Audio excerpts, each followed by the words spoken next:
তেল নিতে আসতে বলে এখন তেল নাই, পাওয়া যাচ্ছে না, কোনো কোম্পানির মাল নেই, খুব ক্রাইসিস মার্কেট আজকে। তীব্র সরবরাহ সংকটে ভোজ্য তেলের বাজার, সপ্তাহ ব্যবধানে ঊর্ধ্বমুখী ব্রয়লারের দাম কেজিতে বেড়েছে 10 টাকা। নিয়ন্ত্রণে সরকারের কঠোর হস্তক্ষেপ চান ক্রেতা। বুকিং রেট কমায় চাহিদার 2.5 গুণের বেশি ছোলা আমদানি, প্রতি কেজির দাম নেমেছে 90 থেকে 95 টাকায়। কারসাজি না হলে রমজানে দাম নিয়ন্ত্রণে থাকার আশা।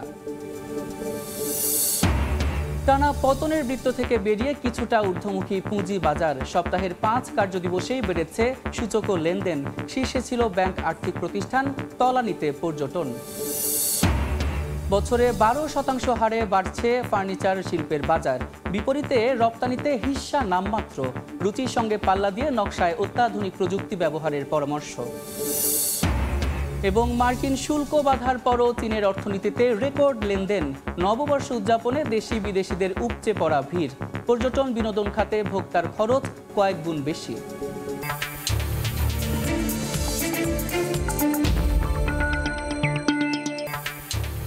দেখছিলেন শিরোনাম। আমন্ত্রণ জানাচ্ছি দেশে দেশের বাইরের অর্থ বাণিজ্যের নানা খবর নিয়ে আমাদের নিয়মিত আয়োজন এ সময়ের বাণিজ্যে। আপনাদের সঙ্গে আছি আমি সাদিক হাসান ইমন। ভোজ্য তেল, খেজুর ও মশলা ছাড়া অন্যান্য পণ্যের বাজার পরিস্থিতি স্বাভাবিক রয়েছে বলে জানিয়েছেন জাতীয় ভোক্তা অধিকার সংরক্ষণ অধিদপ্তরের মহাপরিচালক মোহাম্মদ আলিম আখতার খান। রাজধানীর কারওয়ান বাজারে নিজ দপ্তরে বৃহস্পতিবার বিভিন্ন পর্যায়ের ব্যবসায়ীদের সঙ্গে আলোচনা শেষে সাংবাদিকদের একথা জানান তিনি। ঘাটতি থাকা পণ্যের সরবরাহ স্বাভাবিক করতে আগামী সপ্তাহে বৈঠকে বসার কথাও জানান তিনি। রমজানে যেন কেউ ভোগ্যপণ্যের বাজার অস্থিতিশীল করতে না পারে, সেজন্য অভিযান বাড়িয়ে দ্বিগুণ করার কথা জানান ভোক্তা অধিকারের মহাপরিচালক। তিনটা বিষয়ে আমাদের খেজুরের দাম বেশি, মশলার দাম বেশি, তেলের একটু সংকটের আভাস পাওয়া যাচ্ছে। বর্তমান সময়ে আমাদের ডেইলি কমপক্ষে 30টার মতো টিম কাজ করে সারা দেশে। এটা আমরা ধরেন যে 60টার মতো টিম কাজ করবে। এর মধ্যে কেউ যদি এখানে ডিসরাপ্ট করার চেষ্টা করেন, সেটা আমরা তদারকির মাধ্যমে আইনের আওতায় আনব। সাপ্তাহিক ছুটির দিনে বাজারে উত্তাপ ছড়াচ্ছে ভোজ্য তেল ও ব্রয়লারের দাম। তেলের সরবরাহ ঘাটতি থাকলেও মুরগির দাম বৃদ্ধির যৌক্তিক ব্যাখ্যা নেই বিক্রেতাদের কাছে। বিস্তারিত জানাতে সরাসরি যাচ্ছি রাজধানীর কারওয়ান বাজারে। সেখানে আছেন সহকর্মী কামরুল হাসান সবুজ। সবুজ, রাজধানীর বাজারে বেশ কয়েক সপ্তাহ ধরেই ভোজ্য তেলের সরবরাহ সংকটের কথা শোনা যাচ্ছিল। আজকে সাপ্তাহিক ছুটির দিন সকালবেলায় বাজারে এসে যেটা জানা গেল, বিক্রেতারা যেটা বলছেন যে তীব্র আকার ধারণ করেছে ভোজ্য তেলের সরবরাহ। বিশেষ করে সয়াবিন তেল মোটামুটিভাবে তারা যে পরিমাণ চাচ্ছেন পাচ্ছেন না, এবং আজকে যে দেওয়ার কথা সে তেল এখন পর্যন্ত বাজারে আসেনি। মোটামুটিভাবে আমরা সব দোকানেই কথা বলেছি, খুচরা বিক্রেতা থেকে শুরু করে ডিলার পর্যন্ত সবখানেই তীব্র সংকটের কথা বলেছেন তারা। এবং এই যে সংকট, সেই সংকটটাকে তারা যেহেতু দীর্ঘদিন ধরে ব্যবসা করে আসছেন, রমজানের আগে এরকম সংকট তৈরি এবং তারপরে দাম বৃদ্ধির একটি যৌক্তিকতা দাঁড় করানোর যে সিগন্যাল হিসেবেই দেখছেন তারা, যে দাম বাড়বে বা দাম বাড়াবে সেরকম একটি প্রক্রিয়া চলছে, যেটা বিক্রেতারা বলছেন। এবং আমরা যেটা জানি যে বাংলাদেশ ট্রেড অ্যান্ড ট্যারিফ কমিশনে কিন্তু দাম সমন্বয় করার প্রস্তাব দিয়েছিল ভোজ্য তেল রিফাইনারিজ যে অ্যাসোসিয়েশন আছে, সেই অ্যাসোসিয়েশন যদিও পরে এই মাসের প্রথম দিকে এই প্রস্তাব দেওয়া হলেও 21 তারিখে আবারও প্রস্তাব দেওয়া হলেও 25 তারিখ অবশ্য সেই প্রস্তাব তারা উইথড্র করেছেন, অর্থাৎ সেই জায়গা থেকে প্রক্রিয়া থেকে সরে এসেছেন। কিন্তু বাজারে সংকটটা বেড়ে গেছে, দাম বাড়েনি বা দাম সমন্বয় করা হয়নি ঠিকই, কিন্তু বাজারের সরবরাহ সংকটটা বেড়ে গেছে, যেটার অনেক ক্ষেত্রেই মাসুল দিতে হচ্ছে ব্যবসায়ীদের। কারণ হচ্ছে তাদের একটি বড় একটি পণ্য, বড় একটি আইটেম, এটি সেই আইটেমটি তারা ঠিকঠাক মতো বিক্রি করতে পারছে না। বাজারে যে ভোজ্য তেল দেখা যাচ্ছে তার বেশিরভাগই এখন দেখা যাচ্ছে ক্যানোলা তেল পাওয়া যাচ্ছে অবশ্য, কিন্তু সয়াবিন পাওয়া যাচ্ছে না। এই যে সয়াবিন তেলের এরকম যে পরিস্থিতি তৈরি হয়েছে, সেখান থেকে আসলে ক্রেতা বিক্রেতা সবাই চান রমজানের আগেই বাজার আরও বেশি অস্থিতিশীল, আরও বেশি সংকটে পড়ার আগে সেটি নিয়ন্ত্রণে আনুক সরকার। এর ভেতরে অবশ্য ডাল, তেল, ডাল, চিনি সেই পণ্যের দাম মোটামুটিভাবে ঠিক স্বাভাবিক সরবরাহ রয়েছে, যদিও ব্রয়লার মুরগির দাম কেজিতে 10 টাকা বেড়ে গেছে। এদিকে পেঁয়াজের দাম কমছে, তবে আলুর দাম কেজিতে 2 থেকে 3 টাকা বেড়ে 15 টাকা 16 টাকা কেজি দরে বিক্রি হচ্ছে। তো আমার কাছে রাজধানীর বাজার পরিস্থিতি রয়েছিল এখান থেকে এই মুহূর্তে সবশেষ খবর। সরাসরি যুক্ত ছিলাম রাজধানীর কারওয়ান বাজারে। সেখান থেকে বাজারের সর্বশেষ খবরাখবর জানাচ্ছিলেন সহকর্মী কামরুল হাসান সবুজ। আন্তর্জাতিক বাজারে বুকিং রেট সর্বনিম্ন পর্যায়ে নেমে আসায় 1 লাখ মেট্রিক টন চাহিদার বিপরীতে 2,63,000 মেট্রিক টন ছোলা আমদানি হয়েছে বাংলাদেশে। শুধু জানুয়ারিতেই 97,000 মেট্রিক টন ছোলা আমদানি হয়। প্রতি কেজি ছোলার দাম 90 থেকে 95 টাকায় নেমে এসেছে। শাখাওয়াত টিপুর ক্যামেরায় বিস্তারিত জানাচ্ছেন কমল দে। 2 মাস আগেও বিশ্ববাজারে অস্ট্রেলিয়ার ভালো মানের প্রতি মেট্রিক টন ছোলার বুকিং রেট ছিল 880 থেকে 900 মার্কিন ডলার। বর্তমানে সে ছোলার বুকিং রেট কমে দাঁড়িয়েছে 680 থেকে 700 মার্কিন ডলারে। 2 মাস আড়াই মাস আগে আমরা বিক্রি কেজি প্রতি 120 টাকায়, সেটি এখন বিক্রি হচ্ছে 100 থেকে 95 টাকায়। এটার মূল কারণ হচ্ছে প্রতি টনে ডলার প্রতি প্রায় $200 কমেছে।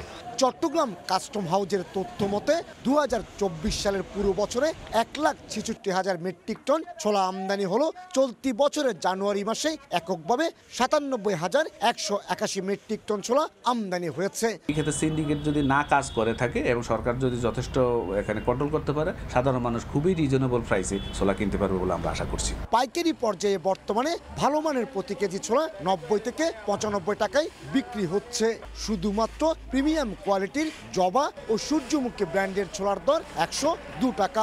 অবশ্য এই ছোলা 1 মাস আগেও 122 টাকায় বিক্রি হতো। পর্যাপ্ত ছোলা আমদানি হয়েছে, আমদানি হওয়ার কারণে মোটামুটি বাজার সামঞ্জস্যতা আছে, দিন দিন ছোলার দাম কমতেছে। 2 বছর আগে ডলার সংকটের মুখে অস্ট্রেলিয়া থেকে ছোলা আমদানি কমে যাওয়ার সুযোগকে কাজে লাগিয়ে টিউনিশিয়া এবং ইথিওপিয়া থেকে আনা ছোলা বাংলাদেশে 100 মার্কিন ডলার বাড়তি দরে বিক্রি করত ভারত। সাম্প্রতিক সময়ে অস্ট্রেলিয়া থেকে সরাসরি ছোলা আসার পরিমাণ বাড়ায় বন্ধ হয়ে গেছে ভারতের এই কৌশল। অ্যাভেলেবেল এলসি করতে পারতো না গ্রুপ ইন্ডাস্ট্রির মালিক ছাড়া। বর্তমানে আল্লাহর রহমতে এখন ছোট বড় সবাই এলসি করার সুযোগটা পাচ্ছে। সেই জন্য গিয়ে অ্যাভেলেবেল এলসি হওয়ার কারণেই ছোলার বাজার এখন মোটামুটি স্থিতিশীল আছে। রেকর্ড আমদানি হলো কৃষি পণ্য হিসেবে ছোলা আমদানিতে কোনো শুল্ক পায় না চট্টগ্রাম কাস্টম হাউস। আসন্ন রমজানে বাজারে যেমন ছোলার সংকট হবে না, তেমনি দামও থাকবে নিয়ন্ত্রণে, এমনটি বলছেন ব্যবসায়ীরা। চট্টগ্রামের খাতুনগঞ্জ থেকে কমল দে, সময় সংবাদ। দর্শক, বাজার পরিস্থিতি নিয়ে আলোচনার জন্য আমাদের সঙ্গে স্টুডিওতে আছেন Bangladesh institute of international and strategic স্টাডিজের গবেষণা পরিচালক মাহফুজ কবির। জনাব মাহফুজ কবির, এই সময়ের বাণিজ্যে আপনাকে স্বাগত। ধন্যবাদ। আমরা প্রতিবেদনটি দেখছিলাম, তার সূত্র ধরেই বলতে চাই, এই যে আমদানির থেকে কিছু কিছু ভোগ্য পণ্যের দেখা যাচ্ছে যে আমদানি চাহিদার থেকেও বেশি হচ্ছে, তো এর ফলে আমাদের বাজারে ইতিবাচক প্রভাব পড়বে কিনা, নাকি কি ধরনের প্রভাব পড়তে পারে জানাবেন।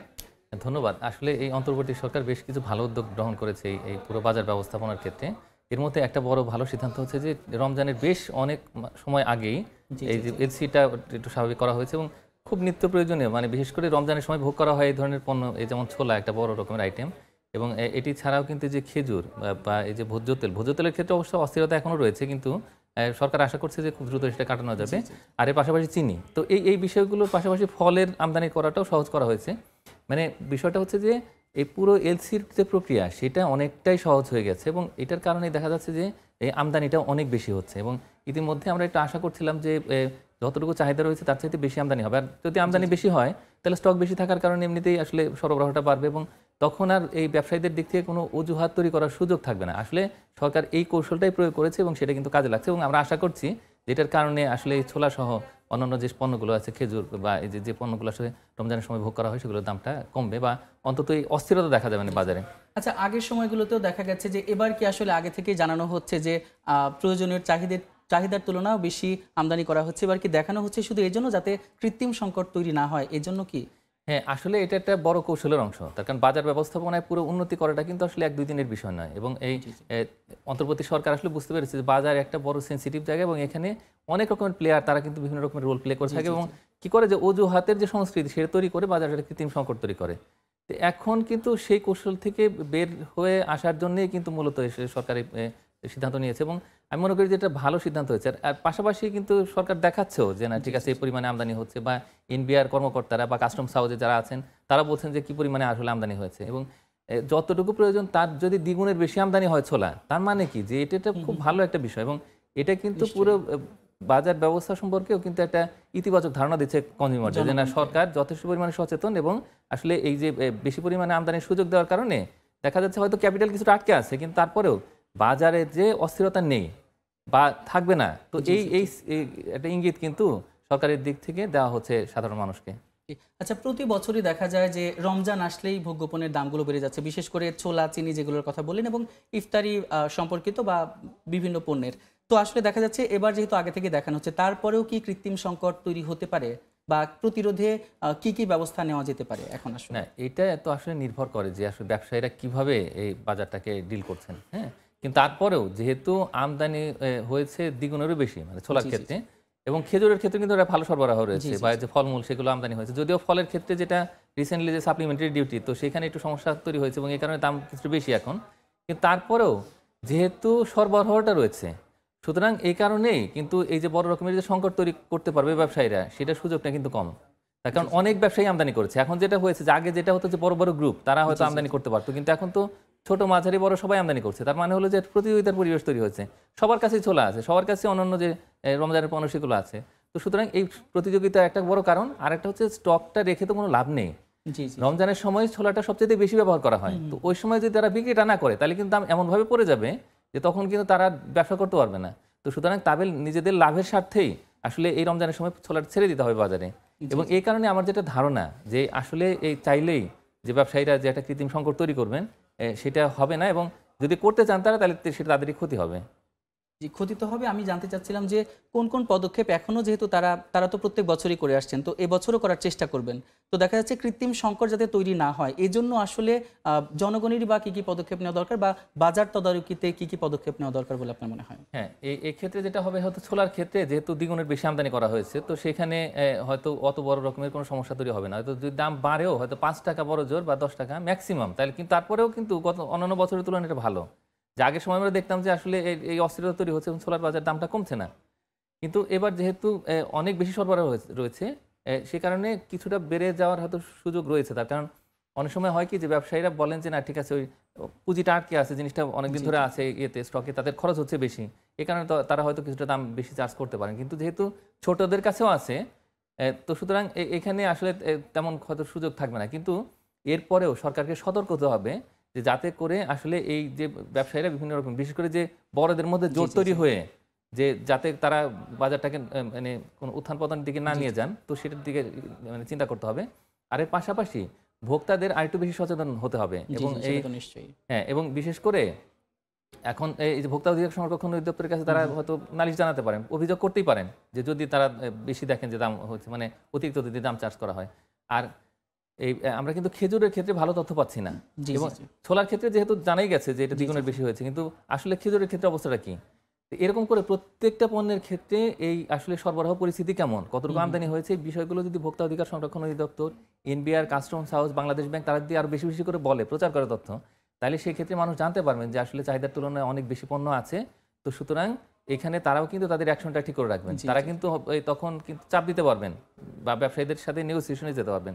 এই জায়গাতে আমি মনে করি যে সরকারের দিক থেকেও তথ্য প্রকাশ করার একটা প্রয়োজন রয়েছে বা দায়িত্ব রয়েছে, এবং এর পাশাপাশি জনগণ যদি জানতে পারে পুরোপুরি যে কি অবস্থা, সরবরাহের অবস্থা কি, তখন কিন্তু মানে বাজারে একটা মোটামুটি স্থিতিশীলতা আসবে। স্যার, আরেকটা বিষয় হচ্ছে এই যে যদি এখন কোনো অসাধু ব্যবসায়ী কৃত্রিম সংকট তৈরি করতে যায়, তাহলে জনগণ যেহেতু জেনে যাচ্ছে, তো এর ফলে আসলে ওই যে সিন্ডিকেট যারা তৈরি করছে তাদের ধরার একটা কৌশল এটা হতে পারে কিনা?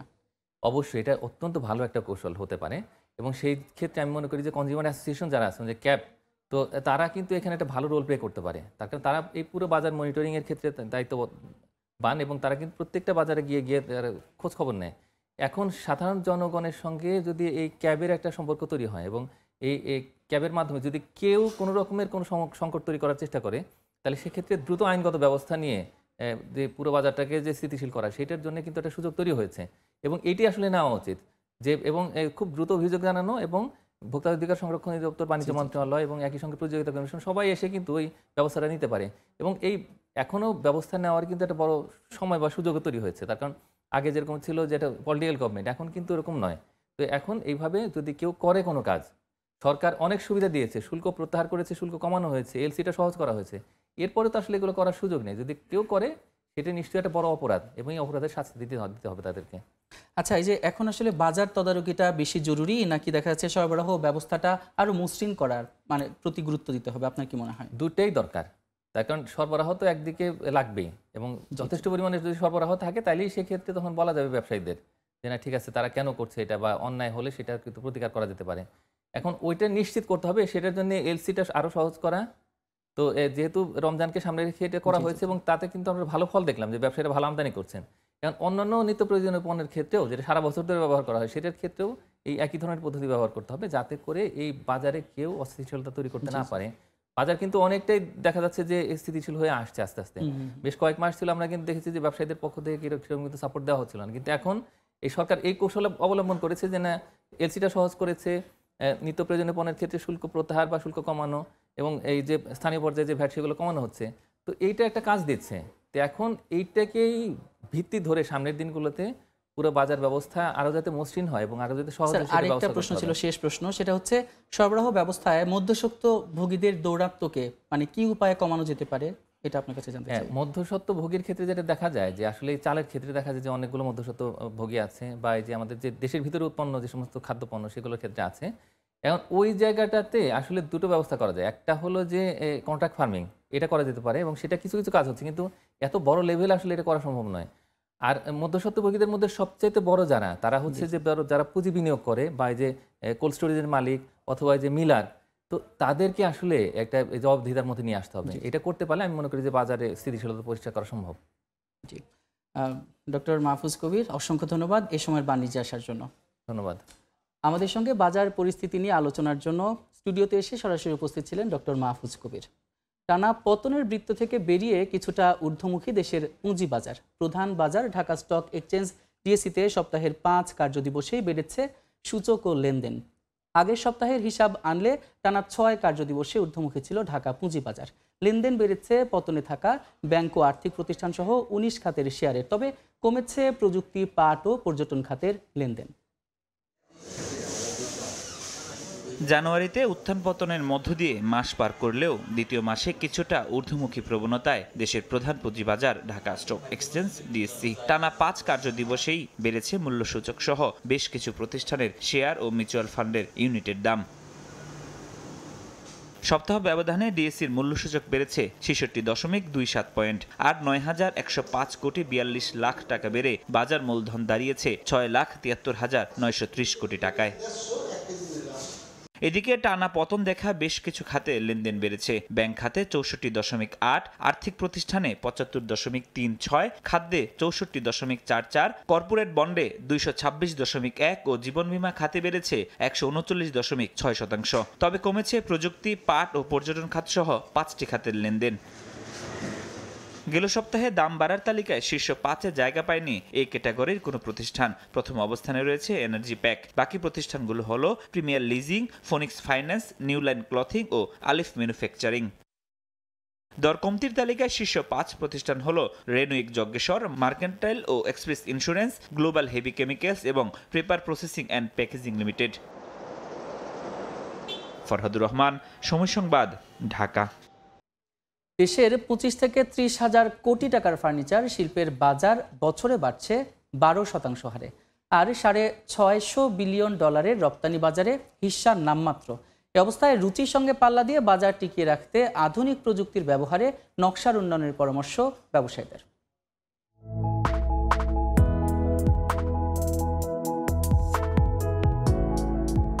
কাঠের ওপর দৃষ্টিনন্দন কারুকাজ সাক্ষ্য দেয় আবহমান বাংলার আসবাবপত্র শিল্পের জৌলুস আর ঐতিহ্যের, যা কালের বিবর্তনে হারিয়ে যেতে বসেছে অনেকটা। কারণ সূক্ষ্ম নকশার জন্য যেমন মেলে না দক্ষ কারিগর, তেমনি আবার হাতে তৈরি নান্দনিক আসবাব ও গৃহসজ্জা উপকরণের দাম পড়ে বেশি। এসব সমস্যার সমাধান করতেই অত্যাধুনিক মেশিনের মেলা বসেছে রাজধানীর বসুন্ধরা কনভেনশন সিটিতে, যা দিয়ে কোনো রকম হাতের স্পর্শ ছাড়া সহজেই করা যায় আসবাবপত্রের চোখ ধাঁধানো ডিজাইন। শিল্প সংশ্লিষ্টরা স্টলে স্টলে খুঁজে ফিরছেন প্রয়োজন মতো মেশিন, তাৎক্ষণিক কিনেও ফেলছেন ব্যবসার পরিসর বাড়ানোর তাগিদে। 5,000 টাকা খরচে যদি আমি একটা খাটের ডিজাইন করি হাতে, তো এইটা মেশিনের মাধ্যমে করলে 1,000 টাকায় করা সম্ভব। ফাস্ট হয়, একটু ফিনিশিং ভালো হয়। 5-6টা মেশিন নিয়েছি এবং এগুলো দরকার। দর্শনার্থী সমাগম আর উন্নত মেশিন ব্যবহারে তাদের আগ্রহে সন্তুষ্ট আমদানিকারক ও সরবরাহকারীরা। মেশিনে অত্যাধুনিক প্রযুক্তির মাধ্যমে স্টিলের উপরে কাটিং করা যায়। কাস্টমার খুব ভালো রেসপন্স পাচ্ছি। দেশে 25 থেকে 30 হাজার কোটি টাকার ফার্নিচার শিল্পের বাজার বাড়ছে বছরে 12% হারে, আর $650 বিলিয়ন রপ্তানি বাজারে বাংলাদেশের হিস্সা নামমাত্র। ক্রমবর্ধমান ও পরিবর্তনশীল চাহিদা পূরণে প্রযুক্তি ব্যবহারের কোনো বিকল্প দেখছেন না উডটেক সলিউশন নিয়ে কাজ করা উদ্যোক্তারা। যদি আমরা টেকনোলজি ডিপেন্ডেন্ট এবং ইনভলভ না করি ম্যানুফ্যাকচারিং ফ্যাসিলিটিগুলোকে, তাহলে কিন্তু আমরা পিছিয়ে থাকব। মেলার উদ্বোধনী অনুষ্ঠানে বাংলাদেশ স্থপতি ইনস্টিটিউট তুলে ধরে তৈরি পোশাক নির্ভর রপ্তানি বাজার থেকে সরে আসতে ফার্নিচার শিল্পে পরিকল্পিত বিনিয়োগ বৃদ্ধির প্রয়োজনীয়তা। গার্মেন্টসের পরেই একটা বড় শিল্প নাম্বার 1 হওয়ার লক্ষ্য তো আমরা দেখতে পাচ্ছি, তো এটা আমাদের দায়িত্ব যে আপনাদেরকে প্রমোট করা, যাতে আসলে এই সেক্টরগুলো আরো অনেক বড় হয়। বড় হলে দেশ উন্নত হবে। বৃহস্পতিবার শুরু হওয়া 3 দিনের এই ইন্টেরিয়র ও ফার্নিটেক এক্সপোতে অংশ নিয়েছে 9 দেশের 30টি প্রতিষ্ঠান। মেলা চলবে প্রতিদিন সকাল 10:30 থেকে রাত 8টা পর্যন্ত। কামরুল হাসান সবুজ, সময় সংবাদ, ঢাকা। দেশের সবচেয়ে দামি খেজুর গুড় মানিকগঞ্জের হাজারি। স্বাদে ও ঘ্রাণে অতুলনীয় হয়, দেশের বাইরেও রয়েছে চাহিদা। তবে গাছিরা বলছেন উৎপাদন খরচ বাড়ায় কমে গেছে লাভ। এই গুড় টিকিয়ে রাখতে চেষ্টা চলছে বলে জানিয়েছে জেলা প্রশাসক। মোহাম্মদ ইউসুফ আলীর পাঠানো তথ্য ও রমজান আলীর ছবি নিয়ে রিপোর্ট। ভোরে সূর্যের আভা ফুটে ওঠার আগেই শুরু হয় গাছিদের ব্যস্ততা। গাছ থেকে রস সংগ্রহ করে তা জাল দেয়া হয় বড় পাত্রে। বেলা বাড়ার সঙ্গে সঙ্গে চলে রস প্রক্রিয়াজাতের কাজ। এক পর্যায়ে নির্ধারিত পাত্রে ঢেলে ঠান্ডা করে তৈরি করা হয় মুখরোচক খেজুর গুড়। মানিকগঞ্জের হরিরামপুর উপজেলায় 4টি ইউনিয়নের 30টি পরিবারে চলছে ঐতিহ্যবাহী হাজারি গুড় তৈরি। স্বাদে ও ঘ্রাণে অতুলনীয় হওয়ায় দেশ ও দেশের বাইরেও রয়েছে এর চাহিদা। 10 থেকে 12 কেজি রসে তৈরি হয় মাত্র 1 কেজি গুড়। প্রতি কেজি বিক্রি হচ্ছে 1800 থেকে 2200 টাকায়। অনেকে দূর দূরান্ত থেকে এসে ভোরেই ভিড় করেন বাড়িগুলোতে। এই গুড় অনেক স্বাদ আর এই গুড় অনেক দাম। 2200 টাকা কেজি, সিরিয়ালি পায় না। এই গুড়টা ভালো এবং একদম আনকমন, সবসময় পাওয়া যায় না। শীতের সময় এই গুড়টা পাওয়া যায়। টাকা থাকলেও এই গুড়টা আমরা পাই না, তো এই গুড় স্বাদে মানে অনন্য, এজন্যই কিনতে আসছি। গাছিরা বলছেন উৎপাদন খরচ বাড়ায় লাভ কমে গেছে। তাফালে দিয়ে গরম করা হয়, গরম করে উঠিয়ে 1 হাঁড়ি করে ভরণ দেওয়া হয়। চাহিদা তো মিটাইবার গেলে তো আমরা কুলাই পারতেছি না। এখন 1600-1800 টাকা বিক্রি করতেছি। এটা সব রসে গুড় হবে না, এই গাছ আগে থেকে প্রক্রিয়া করে নিতে হবে বা গাছ তৈরি করে নিতে হবে। তাছাড়া এই গাছের সব গাছের গুড়ে এই হাজার গুড় হবে না। বিশেষে গুড়ের উৎপাদন বৃদ্ধির জন্য সব ধরনের সহযোগিতার আশ্বাস জেলা প্রশাসনের। এই বিশেষ ধরনের গুড় উৎপাদনের যে বিশেষ প্রক্রিয়া, পাশাপাশি এই হাজারি গুড়ের নামে যাতে কেউ ভেজাল হাজারি গুড় বিক্রি করতে না পারে সিল তৈরি করে বা অন্য কোনো উপায়ে, সেই বিষয়গুলো আমরা নজর রাখব। জেলা প্রশাসনের তথ্য মতে হরিরামপুর উপজেলায় হাজারি গুড় তৈরির রস আহরণের জন্য মাত্র 3000 খেজুর গাছ রয়েছে। সময় সংবাদ, মানিকগঞ্জ। নেই পরিবেশ ছাড়পত্র।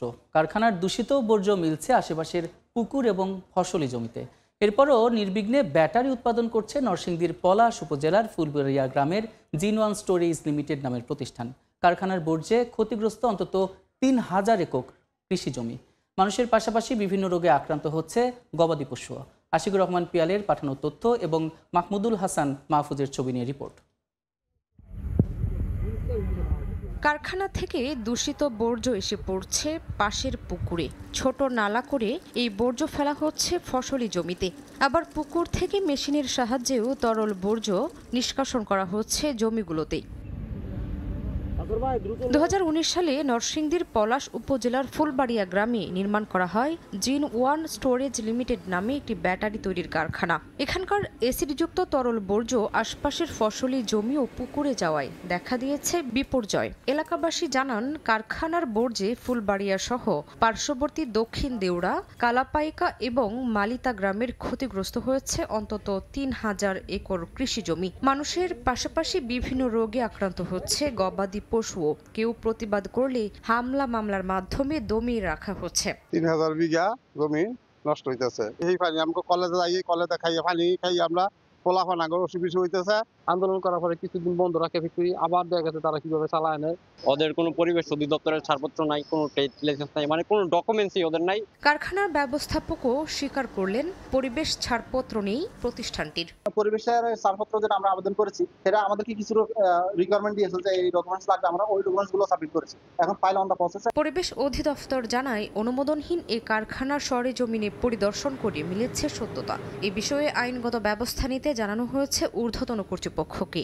আর জেলা প্রশাসন বলছে বিষয়টি নিয়ে তারা অপেক্ষায় আছেন আদালতের নির্দেশনার। ওই এলাকার পরিবেশ দূষণ করছে মর্মে পরিবেশ অধিদপ্তর আমার কাছে প্রমাণিত হয়েছে। আমি তৎপ্রেক্ষিতে সেটা আমি জানিয়েছি হেডকোয়ার্টারকে এবং কারখানা বন্ধ করার জন্য, কারখানার যে ক্ষতি করেছে ওই এলাকার মানুষের সে ক্ষতিপূরণ আদায় করার জন্য আমি সুপারিশ করেছি। হাইকোর্টের রায়কে তো অবজ্ঞা করা সম্ভব নয়, সেই ক্ষেত্রে আমাদের যদি এর রায়টা পর্যবেক্ষণ করে কোনো ক্লজ থাকে যে যেখানে আমাদের ব্যবস্থা গ্রহণ সম্ভব সেটা। জিন ওয়ান স্টোরেজ লিমিটেডের কারখানায় 8টি নাম সর্বস্ব ব্র্যান্ডের ব্যাটারি তৈরি করা হচ্ছে। সময় সংবাদ, নরসিংদী। নারায়ণগঞ্জে জনসভায় বক্তব্য রাখছেন জামায়াতে ইসলামীর আমির ডক্টর শফিকুর রহমান। সরাসরি যাচ্ছি সেখানে। তারা দেশে থাকা অবস্থায় অনেক সুন্দর সুন্দর কথা বলতেন। কারো কারো কথা শুনে মনে হতো তিনি বোধহয় এই যুগের তাপসী রাবিয়া, কারো কথা শুনে মনে হতো তিনি বোধহয় হাসান বসু। কিন্তু এখন তারা দেশ থেকে পালিয়ে যাওয়ার পরে, আত্মগোপনে চলে যাওয়ার পরে, জেলে ঢোকার পরে এখন যেখানেই তাদের উপরে হাত পড়ছে সেখান থেকে দুর্গন্ধ বের হয়ে আসছে, সেখানেই অবৈধ সম্পদের খনি বের হয়ে আসছে। সরকারের কাছে আমাদের স্পষ্ট দাবি, এরা যত টাকা জনগণের চুরি করে দেশে কিংবা বিদেশে জমা করেছে, পাচার করেছে, সবগুলো উদ্ধার করে রাষ্ট্রীয় কোষাগারে ফেরত আনতে হবে এবং সেই টাকা দিয়ে জনগণের সুষম উন্নয়ন করতে হবে।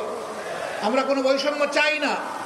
এই নারায়ণগঞ্জ পুরা জেলাটাই হচ্ছে ইন্ডাস্ট্রিয়াল পার্ক, কিন্তু এখানে নারায়ণগঞ্জ মহানগরী আমির বলে গেলেন এখানে কোনো মেডিকেল কলেজ নাই, কোনো বিশ্ববিদ্যালয় নাই, উচ্চতর কোনো শিক্ষা প্রতিষ্ঠান সরকারি নাই। কেন? 26 লক্ষ মানুষের এই নগরী, প্রায় 40 লক্ষ মানুষের এই জেলা কেন বঞ্চিত হবে? আমরা দেখি যে কোনো কোনো জেলা, মাত্র 3টা উপজেলার জেলা, সেখানে ইউনিভার্সিটি আছে, সেখানে মেডিকেল কলেজ আছে, উন্নততর স্পেশালাইজড হসপিটাল আছে, সেখানে কারিগরি প্রতিষ্ঠান আছে, সেখানে এগ্রিকালচার ইউনিভার্সিটি আছে। 3 উপজেলার জেলায় যদি এটা হতে পারে, 40 লক্ষ মানুষ কি অপরাধ করেছে যে তাদের এখানে হলো না? যারা গডফাদাররা জমিদারি নিয়েছিলেন তারা কি করেছে? তারা তাদের আপার কাছ থেকে এগুলো আদায় করেননি কেন? কারণ তাদের ধান্দাবাজি ছিল জমিদারি টিকিয়ে রাখা, মানুষের উপর সন্ত্রাস করা এবং চাঁদাবাজি, লুণ্ঠন, দখলদারি চালিয়ে দেওয়া। তারা জনগণকে নিয়ে তাদের কোনো কর্মসূচি ছিল না, পরিকল্পনা ছিল না। সম্মানিত ভাইয়েরা, এটা শুধু নারায়ণগঞ্জের দুর্ভাগ্য নয়, এটা সারা দেশের দুর্ভাগ্য। আমরা ইনশাআল্লাহ এমন শিক্ষা আমাদের সন্তানদেরকে দিব, গরিব ধনী কোনো বাস বিচার হবে না। ধনীর সন্তান তার পিতার টাকায় লেখাপড়া করবে, গরিবের সন্তান সরকারের টাকায় লেখাপড়া।